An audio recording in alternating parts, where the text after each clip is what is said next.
ओम श्री गुरुवे नमः। अखंड आनंद बोधाय शिष्य संतापहारिणे सच्चिदानंद रूपाय रामाय श्री गुरुवे नमः। ओम शांति शांति शांति। प्रणाम भवन। मांडुक्य कारिका प्रवचन वैतथ्य प्रकरण से आज हमारा नया अध्याय चलेगा। भगवान परमार्थ क्या है का चौथा अध्याय। प्रश्न उठाया कि भ्रांति से जो वस्तु दिखती है वह जिसमें दिखती है उस अधिष्ठान में वह क्या पैदा या लीन होती है। जैसे रस्सी में सांप दिखे तो क्या रस्सी में सांप पैदा हुआ और लीन हुआ। तो यदि रस्सी में सांप पैदा होता और लीन होता तो जितने भी दिखने वाले हैं सबको सांप ही दिखता। किसी को फूल की माला, किसी को डंडा, किसी को भू छिद्र, यह जो पृथक पृथक देखने वालों को पृथक पृथक प्रतीति होती है वह न होती।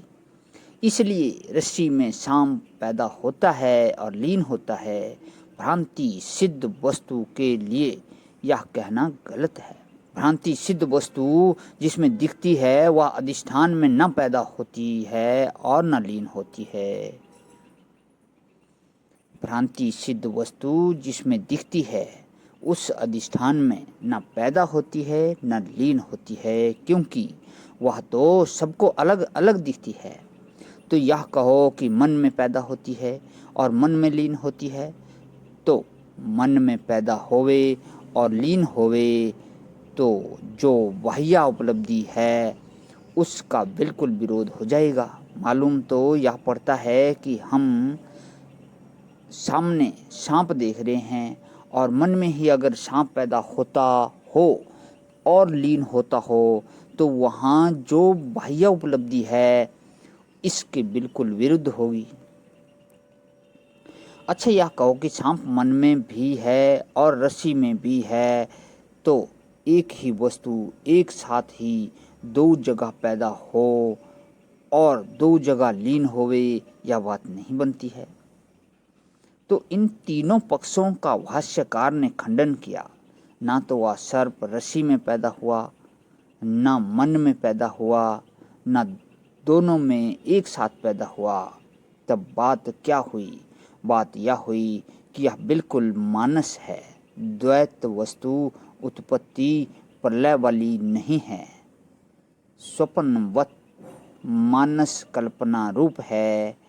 अब यह कोई कहे कि भाई यह रज्जु सर्प का ही दृष्टांत जगत के बारे में क्यों देते हो? कई हमारे महात्मा तो सांप का ही नाम सुनकर डर जाते हैं। वृंदावन में मैंने एक स्त्री देखी थी, उसके सामने अगर चूहे का नाम ले लो वह डर जाती थी। तो ऐसे लोगों को समझाने के लिए तो रज्जु सर्प का दृष्टांत है नहीं, उसमें जो तत्व है वह देखना चाहिए। रज्जु जो है वह सर्प भाव सर्प अभाव का अधिष्ठान है। असल में रस्सी में सांप नहीं है। तो जो चीज़ अपने अभाव वाले अधिकरण में दिखाई पड़ती है उसको हम मिथ्या बोलते हैं।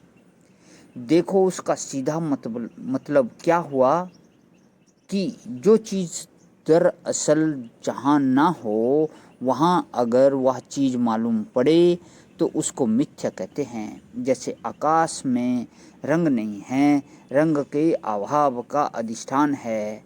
आकाश और आकाश में रंग मालूम पड़ता है तो मिथ्या है। हम मिथ्या की परिभाषा बनाते हैं। अब इसी परिभाषा के अनुसार अपरिच्छिन्न जो तत्व है ब्रह्म, जो देश काल वस्तु की कल्पना का अधिष्ठान है, उस पर विचार करेंगे।